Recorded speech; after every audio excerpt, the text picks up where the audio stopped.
Ancaman kejahatan perbankan kembali mencuat. Insiden pemblokiran terhadap kartu ATM Bank Mandiri beberapa hari terakhir membuat panik nasabah. Beredarnya broadcast message baik melalui SMS maupun aplikasi BBM dan WhatsApp menambah keresahan nasabah Bank Mandiri. Direktur Utama Bank Mandiri Budi Gunadisadikin menjamin uang nasabah yang kartu ATM-nya diblokir tidak akan hilang. Kepala Eksekutif Pengawas Perbankan Otoritas Jasa Keuangan OJK, Nelson Tambubolon menilai Bank Mandiri sudah cepat merespon adanya indikasi pencurian dana nasabahnya dengan cara pemblokiran. Langkah pemblokiran kartu ATM diambil Bank Mandiri sebagai cara untuk melindungi nasabahnya dari ancaman kejahatan pencurian uang perbankan. Ya, insiden pemblokiran kartu ATM Bank Mandiri menimbulkan kepanikan nasabahnya. Apa yang sebenarnya terjadi? Kita akan membahasnya bersama dengan narasumber yang telah hadir di Studio Berita 1. Yang pertama ada Senior Executive Vice President Transaction Banking Bank Mandiri, ada Pak Riko Ustavia Frans. Kemudian ada Direktur Pengawasan Bank 1 dari Otoritas Jasa Keuangan, Pak Y. Budiatmaka. Dan juga ada pakar forensik IT, Mas Ruby Alamsyah. Selamat siang, Bapak-Bapak. Selamat siang. Saya ke Pak Riko dulu. Pak Riko, ini sebenarnya seperti apa sih kronologis kejadian sehingga ada sekitar 2.000-an rekening nasabah Bank Mandiri yang diblokir oleh pihak bank? Sebelumnya kami minta maaf kalau ada ketidaknyamanan selama ini dalam proses kita memblokir rekening atau kartu. Sebenarnya bukan yang diblokir itu kartu, bukan rekening, karena memang ada indikasi penggandaan kartu. Jadi kronologisnya itu di akhir minggu kemarin itu kita mendapat informasi bahwa ada fraud penggandaan kartu di bank lain.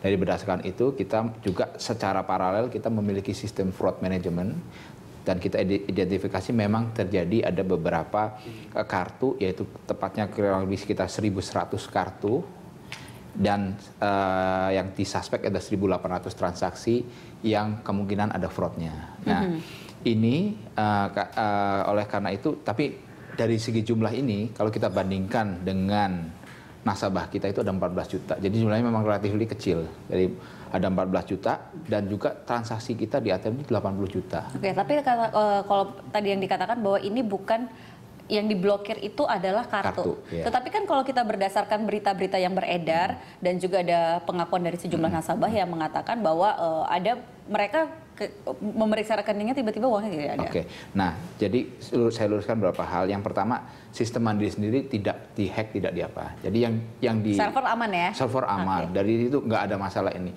Kartunya saja yang digandakan. Nah, kan ada indikasi penggandaan kartu. Oleh karena itu dari 1.124 kartu itu kita investigasi kartu ini bertransaksi di mana saja. Jadi ada indikasi mungkin sekitar 6 ATM yang ada kemungkinan kompromisnya di lokasi tersebut. Nah, sebenarnya kita menerima komplainnya nggak terlalu banyak, tapi karena kita sampai saat ini mungkin sekitar 200-an gitu ya, 200-an ya. Jadi itu masih indikasi resiko ya. Nah, oleh karena itu kita melakukan proaktif melakukan pemblokiran kartu-kartu yang bertransaksi di ATM tersebut. Itu pun tidak semua, karena kita punya sistem yang canggih, kita pakai semacam neural network gitu, jadi kita tahu yang ini resikonya besar, yang ini enggak, dan lain sebagainya. Tapi kalau tadi pertanyaan saya bahwa ada beberapa nasabah yang mengatakan bahwa dia tiba-tiba kehilangan uangnya. Ada. Nah, karena kartu itu digandakan, itu ada sebagian sudah mulai dipakai kan oleh fraudsternya tersebut. Jadi untuk mencegah itu terjadi lagi, justru itu kita blokir kartunya sedemikian rupa sehingga data yang sudah sempat digandakan namun belum sempat dipakai oleh fraudster tersebut bisa diselamatkan. Nah, bagaimana dengan uang mereka yang sudah hilang? Kita jamin itu akan dikembalikan. Jadi kita punya metode untuk melihat bahwa ini memang fraud atau hal lain. Ya, kalau memang fraud kita pasti ganti. Jadi itu sudah dijamin oleh kita. Baik, saya ke Pak Budi. Pak Budi, OJK seperti apa Pak melihat kejadian ini, satu lagi kejahatan di dunia perbankan terkait dengan cybercrime? Saya kira memang dunia bisnis memang ada risikonya ya Mbak ya. Tetapi kami sebagai otoritas selalu memastikan bahwa bank akan senantiasa menjaga prinsip kehati-hatian di dalam pelaksanaan transaksi. Dan itu kita sudah atur sejak tahun 2003, kita keluarkan PBI mengenai manajemen risiko, dan pada tahun 2011 kita juga mendorong bank untuk menerapkan strategi anti fraud, dan itu cukup banyak hal yang harus dilakukan. Bank harus melaporkan sistemnya bagaimana, kesiapannya bagaimana, dan juga ada tindak lanjutnya. Jadi kami melihat hal ini sebagai bagian bisnis, tetapi bank harus menerapkan mitigasi risikonya dengan baik.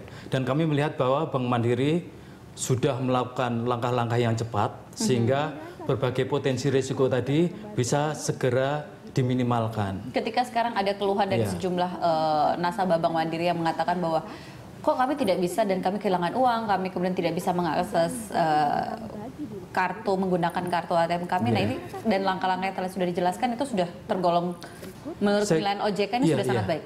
Saya kira ini suatu langkah yang cepat, Mbak. Artinya kami begitu mengetahui ada berita ini, kami langsung berkoordinasi dengan Bank Mandiri, kami panggil bank, dan bank juga melaporkan kepada kami. Karena memang diatur bahwa kalau ada kejadian yang bisa berpengaruh terhadap reputasi bank, minimal selambat-lambatnya 3 hari bank harus melaporkan. Kami sudah bertemu, kita diskusikan langkah-langkah apa yang harus dilakukan oleh bank, sehingga konsumen customer itu bisa dilindungi. Termasuk langkah yang paling tepat adalah langsung melakukan pemblokiran kartu, bukan rekening ya Mbak ya. Artinya bank nasabah tetap masih bisa melakukan transaksi, tetapi kartunya diamanin dulu. Harus diganti biar data-data yang sudah tercuri, misalnya seperti itu, tidak akan digunakan oleh sindikatnya begitu. Baik, kita nanti masih akan lanjutkan kembali perbincangan ini dan saya juga ingin tanya ke Mas Ruby Alamsyah tentang seperti apa sih ini modus yang digunakan oleh para pelaku kejahatan di dunia perbankan kali ini.